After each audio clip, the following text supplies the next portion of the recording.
Hello and welcome to Nerdarchy. For nerds, by nerds, I'm Nerdist Dave, and today I am joined by Tom Knauss. How are you doing this morning, sir, or this afternoon? I'm doing great. How are you? Good. Everything feels like morning to me. Like I've just gotten up. Um, I was up at 6, so Yeah, I was going to bed probably closer to that time than getting up, uh, unfortunately. all right. I don't know. It's weird times we live in, and I don't sleep that much anymore anyway. So Yeah, you kind of lose track of time in this because it's just you don't do yeah, much or go very many places, so you do kind of lose track of what's going on and what you're doing and yeah, things. like you're home, everybody's home. Like even like for me, I've worked from home anyway, so like that's not really a huge deal. But but now everybody else is here too. It's like these people are in my house and they won't leave. So I know my wife's working from home today too, so she's downstairs. yeah. Doing those. So you're you do writing for Frog God Games. Do you also do freelance writing? I almost exclusively go work for Frog God Games. I'll do a little freelance here and there, but it's very uncommon. So maybe a handful of times a year I'll do something for someone else, but it's usually very small. Yeah, they're And it's kind keeping of you a hopping over there, huh? yeah, they keep me pretty busy. So I've got a lot of things on my plate. I just finished something big, and I guess I will be waiting for my next big assignment, whatever that will be. So excited to find out what they're going to get me to do next. But we'll see. Hopefully, it'll be something cool. I will Are be. you allowed to talk about the project you just finished? I am. I am. So what we're doing is a project called Tawal, and it is spelled far differently than the way I pronounced it. Hmm. It's Tehuatl,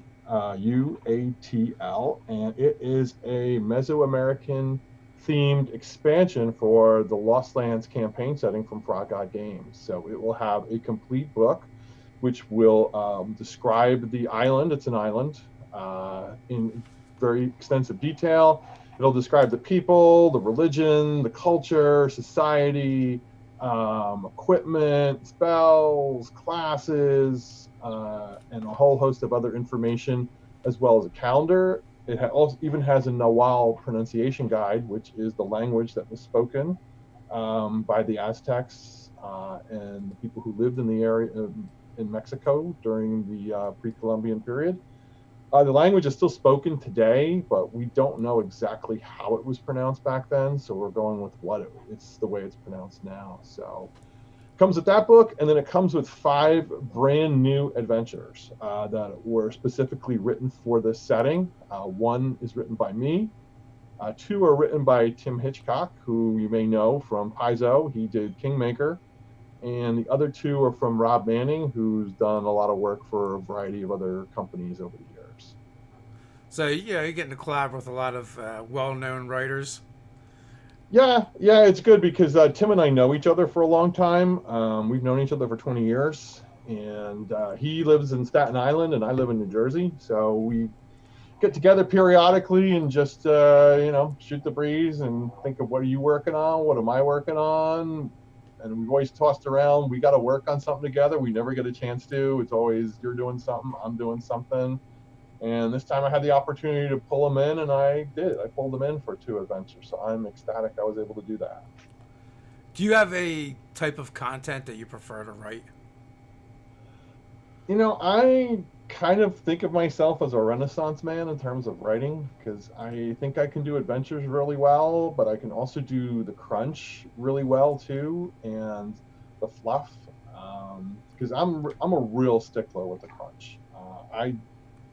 I know from when I would GM, I would be driven absolutely insane if someone showed up with something I'm like, that's totally broken. And I'm like, dude, I can see how unbalancing this is going to be in about 3 seconds flat.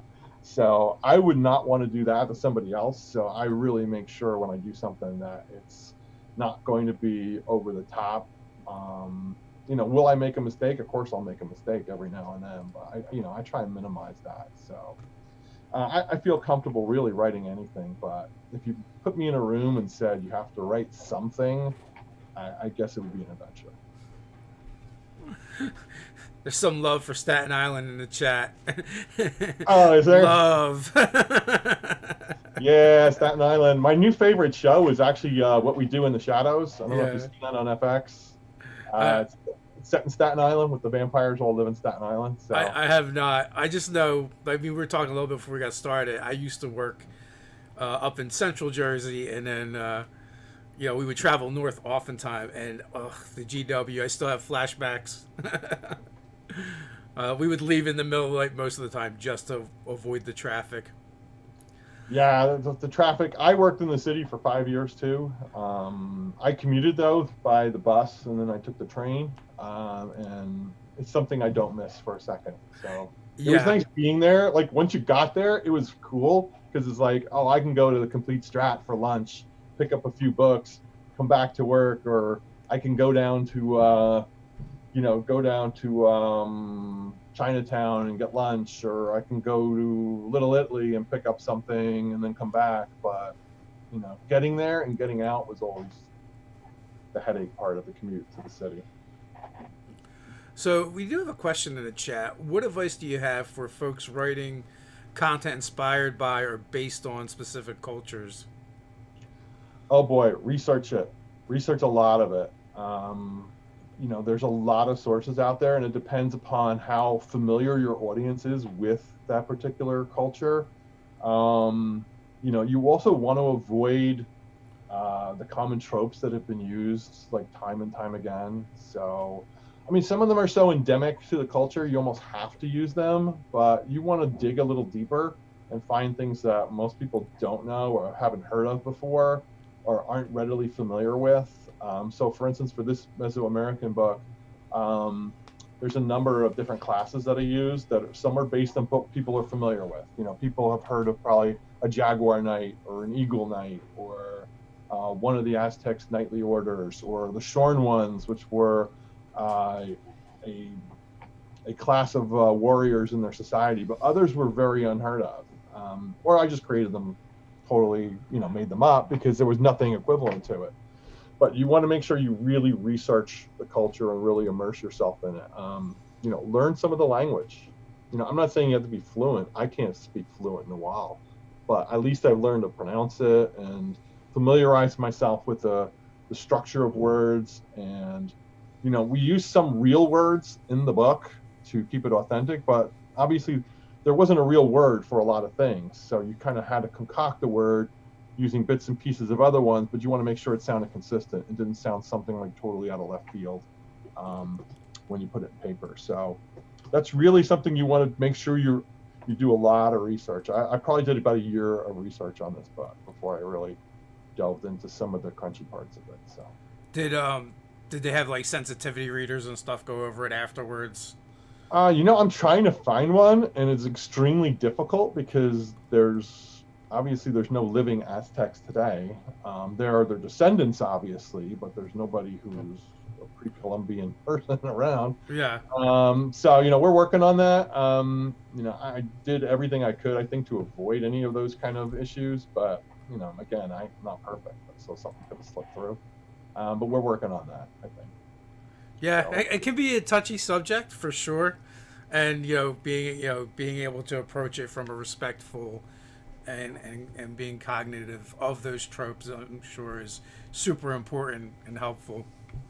Yeah, definitely. You also want to avoid too. The one thing we wanted to avoid at all costs was any kind of reference to conquistadors or anything like that. I didn't want to have any of that involved in it. So what are some of the things you learned doing the research? They had an incredibly sophisticated culture. They had compulsory education, so all children went to school. They had advanced engineering. The city of Tenochtitlan, which was the capital of present-day Mexico City, had running water in the homes, which they built the city actually on a saltwater lake. And what they did was they transported water from the mountains like 16 miles away through these channels, and it would actually come into your house. So they had pretty sophisticated mathematics. Their knowledge of herbal medicine was probably unmatched at the time. They knew a great deal about which herbs did what medicinally. So they did have a very advanced culture. The city of Tenochtitlan was huge at the time. It was about, they estimate probably about 200,000 residents lived there, which would have been far larger than probably probably all cities in Europe. There might have been a few that rivaled it, but so I mean they had a very, very, very good understanding of the natural world around them. Their agriculture was very advanced. They had a system where they would build artificial land masses in shallow water. It was called the chinampa, and they would use that to grow crops and other food staples on. So, but they were very, very advanced people. It was really amazing to learn some of the things they were able to accomplish without metal. I mean, I was just watching. There was a show that was just watching. It was called The Lost Pyramids of the Aztecs, and they were talking about building the Temple of Mayor in Mexico City, and they had people try and do it without metal tools, and they were struggling to do it with metal tools. So we're like, how? Oh my God, how in the world did they do this without metal tools? Well, I guess it's a case of like you don't know what you know. Like if you've never been exposed to that, you would never use it. So like that would not be part of your vernacular in any shape. So you wouldn't know you're not missing out on metal. They find so you just find other ways to do it, which may actually be better because apparently they did a lot of stuff without it, so it wasn't necessary for them. No, they were able to adapt and use their environment to their benefit. They actually used a special kind of stone that could be cut. It was like a volcanic rock that was nearby, and they were able to transport it and use that to build a lot of their pyramids. It wasn't like heavy granite. It was, I can't remember the name of the material, but it was kind of like a reddish, like a light reddish colored volcanic stone that they would use. That was pretty fascinating. So, do you have a particular piece that was your favorite that went into that project? Yeah, there's actually something. It's kind of a little deviates from the Mesoamerican theme, but it's actually something I came up with. I thought was really cool, and I read it, and people were like horrified by it. They thought it was so gruesome and grotesque. Yeah. It's actually it's every blood moon, a group of hags gather together, and at this like one site, and they bring their meal with them, except their meal's still alive. And it's a person. No, I don't know. And they do a little cooking contest. Yeah. So they start out using just meat, and they cook that while the person's still waiting, and then they critique each other on what they think, what your seasonings are, and then they progress to the final part where they just eat the rest of you, and then talk about who had the best meal and who cooked the best and whose meat was the tastiest. I thought it was like totally crazy. And who doesn't like a good, chili off? So. Right. It was that's what I thought. That was exactly the inspiration. It was like a cook-off. So I'm like, I could take a cook-off and make it totally insane and have these hags come up and just start cooking all this stuff, cooking people. Oh no, I want to do a D&D eating competitions. Yeah, Chopped. They could call it Chopped, except it would be different version if you're chopped off the shelf. I don't know. What skill would you use for that? Or is that just a straight up Constitution saving throw? Oh, I didn't even guess. I have no idea. So during the apocalypse, are you getting much gaming in? Bits and pieces. I do have a usual group that we would meet, and we really haven't met much in the last 4 months. I'm in New Jersey. I know you are too. We were hard hit originally at the very beginning really badly, and I think most people in my area didn't leave their house for 6 weeks pretty much for the most part. We were in the epicenter, so I've done some Zoom gaming, started meeting with another group periodically, and I did, oh my gosh, why am I trying to troll blank? I did NTRPG online on Discord. Okay. So I ran a few events for that. But I would say it's not as high as it normally is. It's definitely decreased. So are you usually an in-person gamer? Usually, we did experiment with the Roll20 for a little while. Yeah. And I mean, it was okay. I mean, it worked for what you wanted it to work for. I can't say I was like, it's my preferred way of playing. I mean, I'll do it. I mean, I didn't say it was like awful or anything. It's just I would prefer, being in person. And if I wish I could show you, I have bags and bags and bags of Dwarven Forge stuff here. Oh, yeah. I must have I'm going That's to estimate $5,000 worth of Dwarven Forge. yeah, that's collecting little dust until 2021. Yeah, no, I haven't been able to break it out for a month, so I'm a little disappointed with that. Yeah, I've been experimenting with so I mean we've done plenty of games online, but we're pretty low tech. We don't use a lot of VTTs. We usually just theater of the mind, but I've been experimenting with just using Dungeon Fog and just screen sharing that. Mm-hmm. It's got some nice features that are similar to the lighting and fog of war type stuff, just to give people kind of an idea of what's going on. But for us, we do mostly theater of the mind anyway. But yeah, I ran a preview event for a few folks for this campaign setting that'll be coming out with the Kickstarter, and we did basically like we're doing now a Zoom chat with Theater of the Mind, and it worked perfectly fine. It was preferable actually to the Roll20 or the VTT for me at least. Yeah, do you sometimes that other stuff is great, but like there's that in between when you're learning how to use it that's not so great. Which slows down the game, breaks immersion. So sometimes it is just easier to, just do theater of the mind. Also, it depends, like, what you want to get out of the gaming. Like, you can go all the way to just using a Zoom chat, Skype, or Discord, up to using VTTs and all the bells and whistles. It just depends on, what your group wants to do and what your experience is with that stuff. I do find gaming online to be a little more immersive in the sense that like people aren't getting up and doing things, and you seem to get a bit more gaming in a shorter amount of time. But in-person gaming, I miss, the social aspects of it. Yeah, there's something to be said for that. And I think you're 100% right. It does tend to be more focused than in-person gaming because somebody's not, granted, I could be, Skyping or Zooming in on my phone or looking at my cell phone or texting somebody and doing that sort of thing. But it tend to be a little more focused because you're kind of more in front of the computer or doing whatever you're doing. And now you can correct me because you probably know more about VTTs than me. I was always given the impression that Roll20 has an easier learning curve than Fantasy Grounds, but Fantasy Grounds does more than Roll20. Yeah, I mean that seems accurate. Okay. Fantasy Grounds tends to be more it does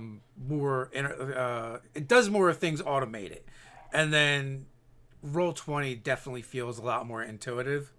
Okay. And then even when I've used Roll20, I'll use it in conjunction with D&D Beyond as a player, which there's an app that integrates your character sheet into it.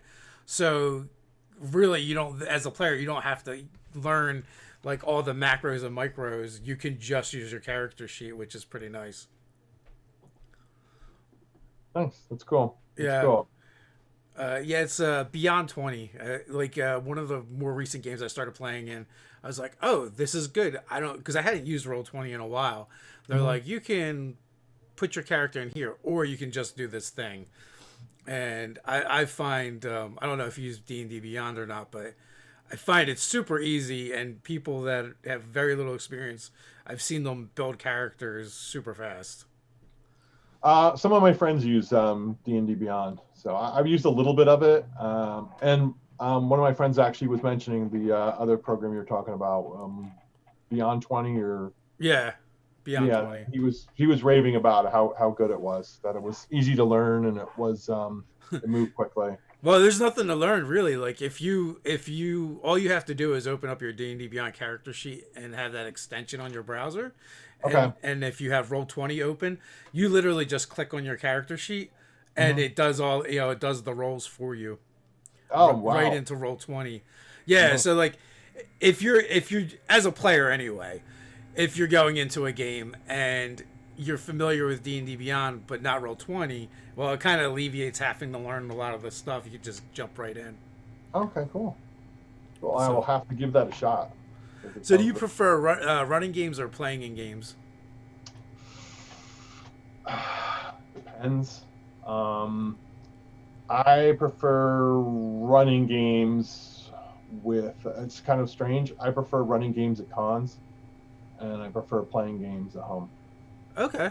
Um, So what is it about the con experience for running games for you? I don't know who the players are. So it's kind of like it's it comes up to be a different experience because when you play with the same people, you know what they're going to do and you know what their tendencies are. Whereas you play with people you don't know or people you see like a handful of times a year, you don't really know what they're going to do. So they actually do things you don't expect because you're accustomed to playing with a certain group of players who do certain things. And that kind of like creates your framework for creating the adventure. And then you go someplace else and you see these other players do things you didn't expect or you didn't see before. So I find it's really, to me, it's kind of more immersive for them because they're seeing something that they're not accustomed to either. So they're playing in a different game than what they're used to. And it always brings me back to the first time I actually played any kind of a role-playing game. I was like 12, 13, and we're sitting in a friend's basement and we're playing this game, and it was just like totally blown away. We were like totally like, oh my God, this is so awesome. I can't believe this is great. And that's another thing about cons is you get new players because a lot of players, no experience necessary. When I played Total Con earlier in the year, probably the last in-person con I was at, I had a table of 6 players and 5 of them never played 5e before. A couple of them never even played a role-playing game before. So it was actually kind of fun because, I said, look, I'm not here to kill you. I'm not here to do any of that stuff. I want everybody to have a good time and I want to show you how this game works. So I'm going to help you with your character. If you have a question, I'll tell you what you can do, what your options are. You choose them. I'll just explain the pros and cons to you. And you figure out what you want to do. And at the end of the game, everyone's like, oh, wow, that was really enjoyable. I really liked it. I'm so glad you helped me with my character, showed me what to do. It was much more enjoyable. So that's kind of like that brand new, like the game is brand new to me. That new player smell. Yeah, exactly. That new player smell because they were just like enthralled with this. My cat wants to be on the podcast too. Oh boy. Yeah, well, cats understand the internet was created for them, so. Yes, for them. Yeah, specifically. Show them off. That's why all the cat pictures are up. So, I'll still run games at home, but my preferred system for running a game at home is actually Call of Cthulhu. So. Okay. I enjoy running that game. It's just so fun and it can move so quickly and it can change so quickly and people can totally think out of the box, especially if you do modern Cthulhu where they can just go, I look on my cell phone and I figure out blah blah blah blah blah. Oh, it's it was funny when you bring that up. We just started playing The Expanse, and the first session the GM was like, I didn't think you guys were gonna beat this adventure by Googling. And that's kind of what it makes me think of when you talk about bringing out the phone. Yeah, it's the game changer. It's like for Call of Cthulhu in 1920s, the cell phone is my library. I don't have to. The traditional thing was, okay, we go to the library and we look for these old books. It's like, oh, I'm just gonna go and Google it on my cell phone, on my smartphone. What's the answer? I just go to the dark web. Yeah. And it's also a very different experience than playing D&D because it's more about investigation and mystery and horror. Where D&D, we're kicking down doors and beating up monsters and taking their stuff. Yeah, to some extent. I try to do different things than that though, especially when I design. I really try and get away from that and try and make it a little more Cthulhu-y, a little more investigative, figuring out what's going on. I mean, yes, obviously there's still some elements of knocking down doors and fighting monsters and that sort of thing, but I try not to really do the traditional quote-unquote dungeon crawl. That's just my style, and that's just what I enjoy. What would you recommend to DMs and designers when creating an adventure? Wow, I'll give you a little comparison. I just finished I did well, I was on a project that just finished up, Aegis of Empires, which is from Legendary. It started in Frog God when Greg Vaughan was here, and it was a series of adventures, 6 adventure arcs set in the Lost Lands campaign setting. And when it started, he had like a 40-page outline. I was like, holy smokes, I have never seen a 40-page outline for an adventure arc, because I don't do that. I come up with an idea and I just build around that idea. And I used this in another show once. I said, for me, writing an adventure is like building Legos. So I start with something and then I get pieces that connect to it.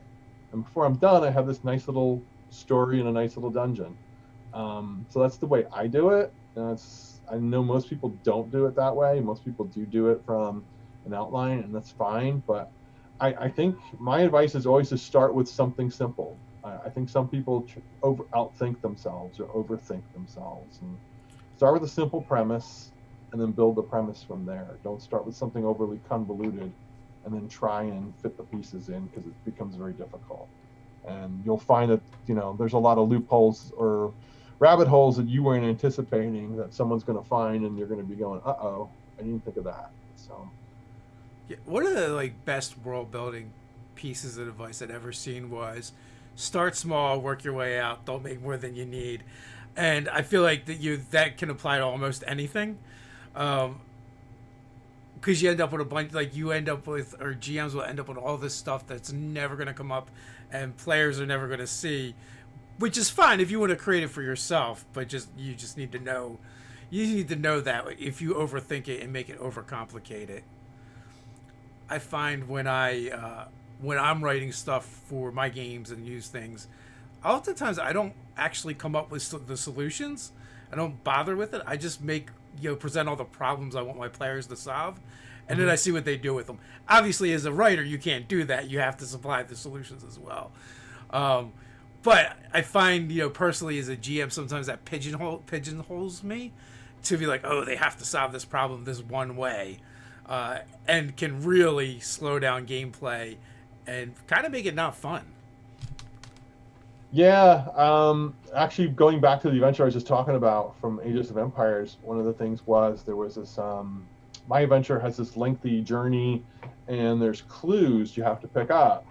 But, part of it was I tried to make each of the clues solvable in multiple ways. It wasn't just one way to solve it. So, for instance, if there was a riddle, okay, you can solve the riddle, but there was some workaround that you could use to figure out a way to get to the same place without necessarily solving the riddle. So, yeah, as a younger DM, right, I would create stuff and be like, if they didn't figure out that one way to get through the thing, it's like the adventure was over. And in hindsight, it's like, well, that's dumb.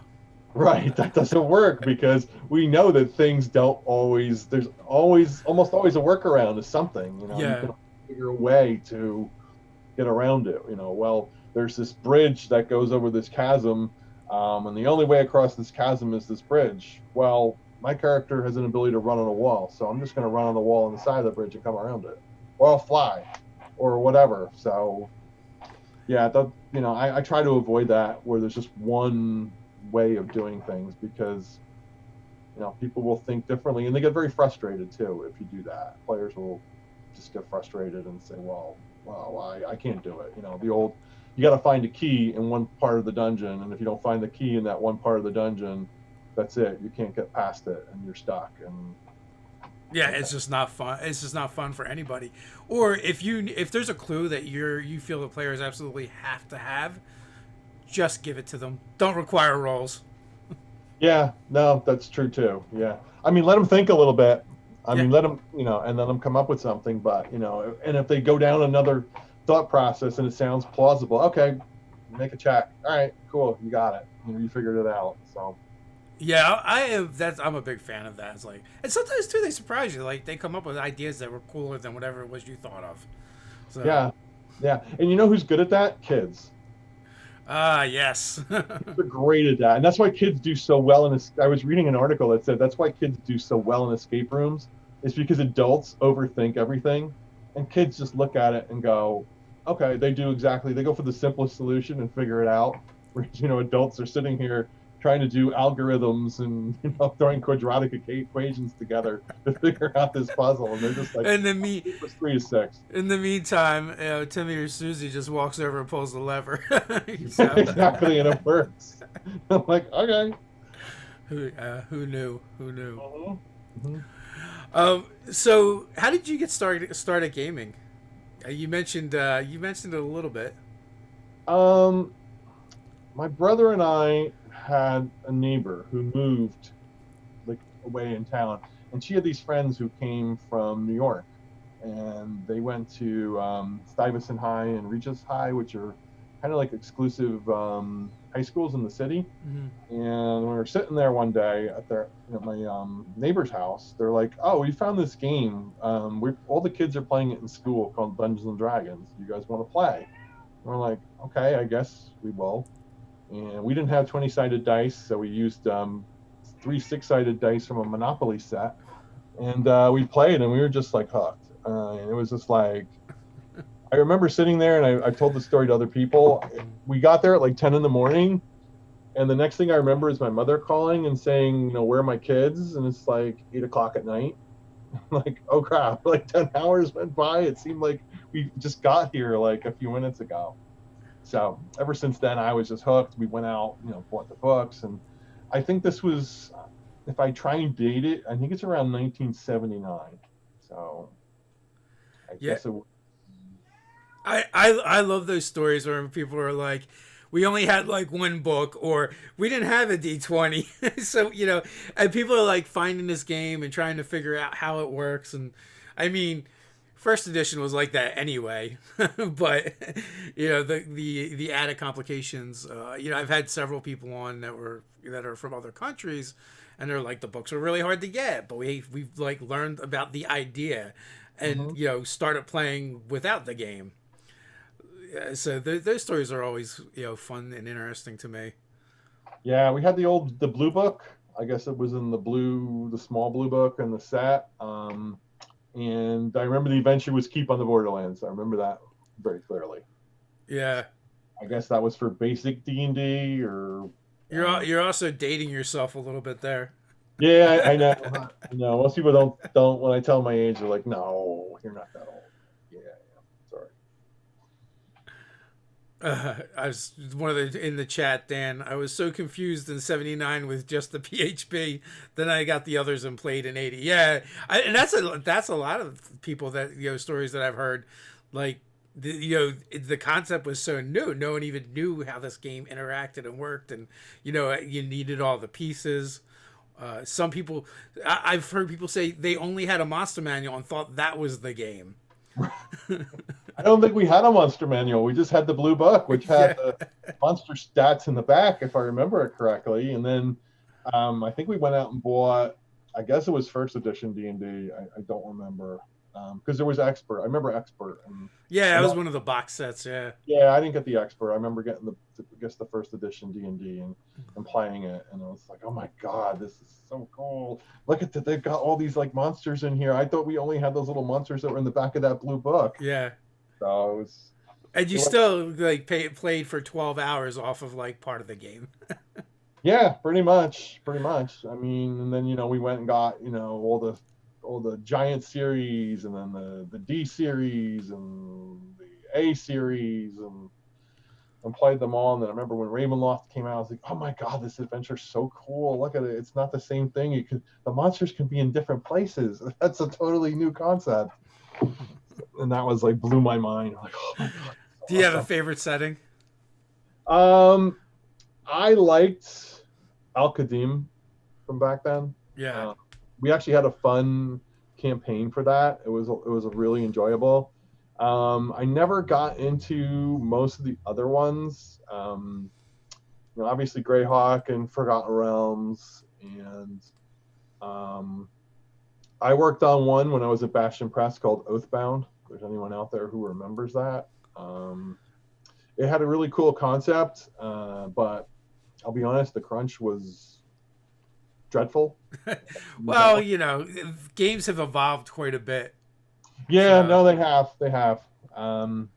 They've come a long way. Especially like I remember right when Dungeons and Dragons first came out, the number of like copycats that came. I don't want to say copycats, but things that were built upon it. Gamma World, Boot Hill, a slew of games just came out right after that. Yeah, well, a bunch of those were TSR games too. So Right. I don't know if you can copycat your own system. No, you can't. You can't. But it was just like, instead of just Yeah. already sticking with Dungeons and Dragons, no, let's do an Old West game. Let's do a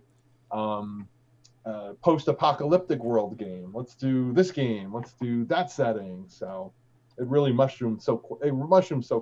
It was incredible how fast all of this stuff came out, and then it kind of like slowed down significantly in the mid to late 80s, as I remember it. Yeah, so like immediately you got Gamma World, Boot Hill, Star Frontiers. So like they began covering all the different genres, gangbusters. I feel like when I was like a teen, young teen, we were playing like a different game every week, or at least making the characters. Yes, that was usually it, because you went through making the characters, and then you looked at the rule book and go, I don't understand how this game works. Yeah. Yeah. I mean, Traveler was one that I always was really I found it fascinating, but I never actually played it. I only made a character out, and that was really it. And then it was like, all right, I kind of don't really know where to go from here with this. So. Yeah, there was so many of those sessions, but we were also teens and kids, so it didn't matter. And playing in all kinds of weird places, on the porch, on the deck of someone's pool. Don't recommend that one, especially on a windy day. That can quickly lead to catastrophe. Wow, or somebody jumps in the pool. Yeah. There's always jumps, gets thrown, whatever. Something can happen. Yeah. For sure. So what's something you haven't worked on that you would like to? Oh, well, I may get a chance to work on something I'd like to, but I'm not sure what's going on with that. I would love to branch into doing Cthulhu adventures. Okay. I would love to do that. That would be really cool. That's the only real system I'm not familiar with. I'm not as broad-based of a gamer as most people out there. Sorry about that. I have to admit too, I only there's nothing wrong with that, man. I know. I had to admit one time I only read Lord of the Rings and The Hobbit. I've never read another fantasy book.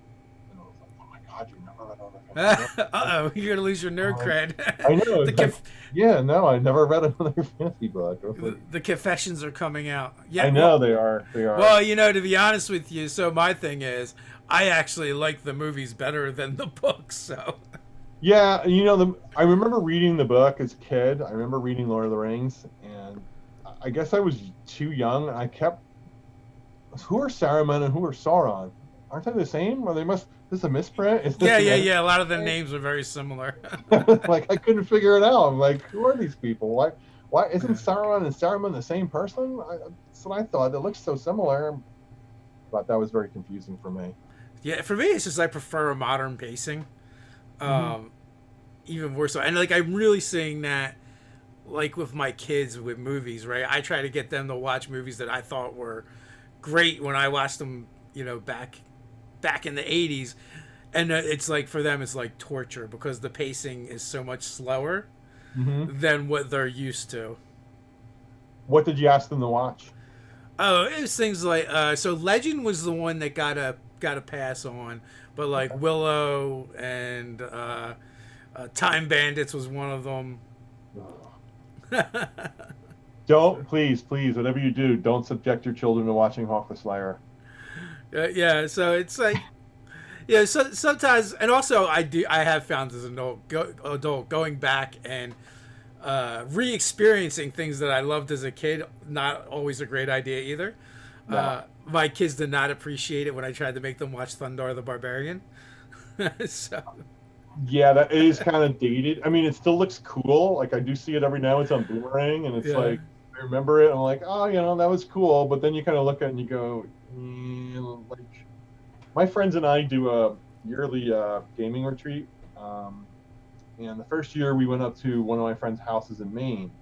And the first thing he's like, "Oh my God, we gotta watch Hawk the Slayer again. We gotta watch Hawk the Slayer again." I'm like, "Dude, Hawk the Slayer is not as good as you remember it. Trust."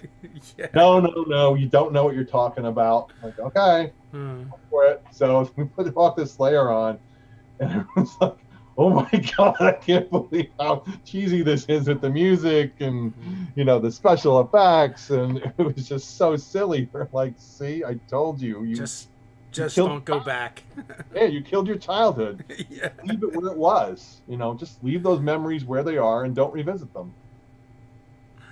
Yeah, what are you gonna do? Sometimes you got to learn these lessons the hard way.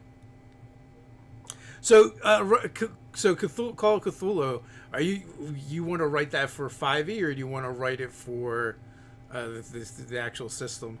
I'll write it for any system. Yeah. I don't really care. I mean, I'll write it for any system. I'm more of a modern Cthulhu guy. I like the 20s, but I just think it's been kind of done so much that it's kind of like, And I think contending with, the other thing like we were talking about earlier is contending with the infusion of modern technology, which changes the game dramatically. The smartphone changes the game tremendously because it's no longer, well, we've got to truck to the library to find out this obscure, detail about something. It's just, I go on my phone and click, click, click, click, click. What do I find? So I find that part a little more intriguing. I did one at a convention called the Tension Club, and it was basically the Breakfast Club, except Cthulhu. Yeah, nice. We had a lot of fun with it. Everyone had a great time with it. And I ran it again at North Texas. No, yes, I did run it in North Texas and had fun with that one too. So I'm cool with either system. It doesn't matter. It's just more Cthulhu is more story driven anyway than system based. So yeah, I love the genre mashups where you could do. Yeah, they're always fun to play with. Yeah. I think someone was telling me that they signed up for this game, and it was Cthulhu Dukes of Hazzard mashup. Oh man! They said the premise Rednecks. amazing, right? The execution just wasn't there. It just kind of like out really quickly. So I was like, oh, it's such a good idea. It's such a cool mashup, but it just didn't work because for whatever reason. So I mean, I like doing mashups too. I like to mash up things that just don't seem to make sense or don't seem to go together. Yeah, I think they make things more interesting. I was just kind of envisioning, the great old ones reaching out through the dark web to this world. Yeah, that's something you can definitely do things with. You can do things definitely with various, conspiracy groups and fringe elements of the internet, and all kinds of things that are really so much different than what you can do in the 20s. But yeah, also too, like even thinking about it, just this platform, right? YouTube, right, or other social media, you can instead of your cults being like in the basement of a church someplace, they're literally just online behind their keyboards. Right, they're in a Zoom meeting. You're talking about what they're doing. They're just sitting there chatting away on what we're going to do, how we're going to summon this or that, or subvert humanity to our will. Yeah, it creates a lot more possibilities in my mind. And that's why and it hasn't been really explored much. There's not too much out there. Even when you go to a con looking for a Cthulhu game that's based upon modern, it's more 20s based still, because that was always traditional or a set. Have you done any like future Cthulhu? I haven't written it. I have played it. Wasn't my cup of tea, and I don't know if that was the people running it were actually pretty decent. It was the story that was just kind of like, it was basically 2 hours of walking around empty rooms. Oh yeah, that doesn't sound very exciting. No, it wasn't exciting, and it was kind of like, okay, I get it. Where are we going with this? Yeah. I'm cool at modern. That's what I would like to stick with. Gotcha. Yeah. So there was like a Kickstarter I backed for a book called World War Cthulhu, and it was like all these Cthulhian style stories just in different time periods based around different wars. but it was they did a good job of making them Cthulhu stories. Very Lovecraftian in the feel, but it was just that like they were just different backdrops, and some of them were actually real wars, and some of them were fictional. But it was a pretty good read, and also like to see it done through different time periods as well. From Savage Worlds did a like a kind of like an expansion called Tour of Darkness, which was like a Cthulhu-y Vietnam War game that I actually found pretty cool. We actually did more than create characters for that one. We actually played it like 4 or 5 times. Woo! Yes, Yeah. I know. I got past the character creation. I mustered out. That's in the Old Traveler one. So we had a lot of fun with that, and I thought that was a really cool mashup. And you could do that well, like you said, with various wars, a World War II Cthulhu, modern day even. You can do with various conflicts around the world. So that is a pretty cool thing to think about. So, what kind of games do you run at cons? Do you have like a set go to, or is it like, oh, I'm working on this thing now, so this is what I'm running? Yeah, pretty much for 5e, whatever I'm writing or running or playtesting at the time is what I'm going to run with. But I do always throw in a Cthulhu game. So I throw in the Detention Club one, which I've run. I have another one called Cthulhu Royale that's set in a casino. So I have a craps table. I have a little fold-out craps thing, and I actually have, hold on, dice from Caesars in Atlantic City. Oh, nice. For the game. So, and I have a whole bag of chips and everything for it. So those are my go-to games. But I generally, for 5e, I run whatever I'm writing at the time. Nice. That works. Guinea pigs, fresh meat. Yes. And like I said before, they do things you don't expect because you're so used to playing with a certain group of people who do things in a certain way. When you play with a new group of people who bring new things to the table, it really adds to the experience and really makes you think, oh, you know what? I didn't think of that, and I can add that in. So I think that helps a lot. Yeah, especially when you get new players, right? Because they don't know what they can and can't do, and so they just do stuff, which is my favorite part of that. Yeah, absolutely. I mean, I want people to do stuff. This is about being a hero. It's not about being, super, super cautious. Like, okay, I'm going to spend 3 hours figuring out the most, risk-free way of getting around anything. They're just like, okay, I jump over it. All right, cool. Or even just when you can get them to like not look at their character sheets so much, and just be like, this is what I want to try and do. And you as a GM just goes, okay, let's figure out how we can try and do that, and what that looks like in the game. Yeah, that is fun when you can do that, and because they're fascinated by it, they're just like, oh, okay. They're not sitting there thinking, a 15. Well, I've only got a 45% chance of actually succeeding on that. They're just like, oh, that sounds okay. I'll run with that. Of course, you always also get I want to just stab them in the jugular. I'm like, well, yes, you're technically always trying to stab them in the jugular, but I want to shoot an arrow in their eye. How do I do that? Well, it doesn't really work that way. Besides, you won't like it if I shoot arrows in your eyes. Yes, that's always the way to squash that idea. It's like arrows in your eyes. The players will run out of eyes first. Yes, they will. They will run out of eyes very quickly. Also, for anyone in the chat that's following along, as always, in the description, you can find links. And after this goes up and is posted, there will be a pinned post to check out as well, as usual. And Froggut has a Kickstarter going on right now. Did you do any of the writing on that? I did not, and it's and that's a Necromancer Games. We have Froggut and we have Necromancer. Necromancer, we do like the non Lost Lands kind of materials. Okay. So right now we have Tome of Alchemy that is up on Kickstarter that comes out from Necromancer Games. It is a tool that will allow you to add alchemy to your games, which means you can harvest materials from monsters and places and actually create things with them. So I did not have any part in this book. It's been floating around for a long time. It's been reworked a few times. But now it's out there and it's doing pretty well. I think we're up to about 35,000 in funding, and I think we are just about through another stretch goal or hit another stretch goal. I'm not 100% sure, but it's doing well, and it's got another couple weeks left on that one. So that's our current one. We've been doing a lot of Indiegogos too, a lot of adventures through Indiegogo. We just wrapped up one that was our most successful one, and I am totally drawing a blank on the name. Sorry. It just finished up. Chaos Rising, that was it.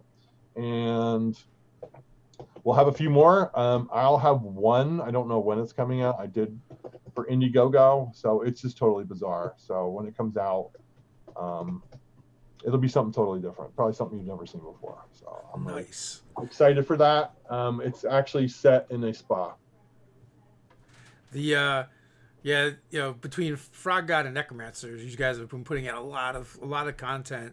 And for me, with 5e, we've got the Holy Trinity for our group for third party is like Frog God, Nord, and Kobold Press in no particular order. Are kind of like our go-tos. I've actually done work for both of those. I've done work for Kobold and I've done work for Nord. So which projects did you work on? I worked on for Kobold. I worked on Castle Shadowcrag. I worked on the Midgard Player's Guide and part of the Midgard book. And for Nord, I worked on the Alchemy book they did. Oh, nice. So alchemy and creating stuff is no you're no stranger to that. No. I created the magic items for Nord's book of alchemy.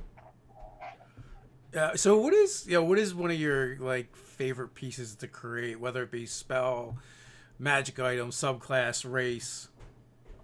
I like class because it can give your character. It creates a totally new chassis for your character. Yeah, that you can do things that aren't. They're totally different from the what's tried and true. That's really nice in 5e is the subclasses. One, they're not particularly tough or complex. I mean, obviously you still have to work on balancing and things like that, but you're also not creating a whole new class whole cloth. The chassis is already there. It's just figuring out what you're going to put on top of it. Yeah, and you like to go for the flavor. I mean, I like to build the classes that have a flavor that makes sense. So for the ones that are going to appear into WoW, they are built for that setting. Now, can you use them in another setting? Yeah, you absolutely could.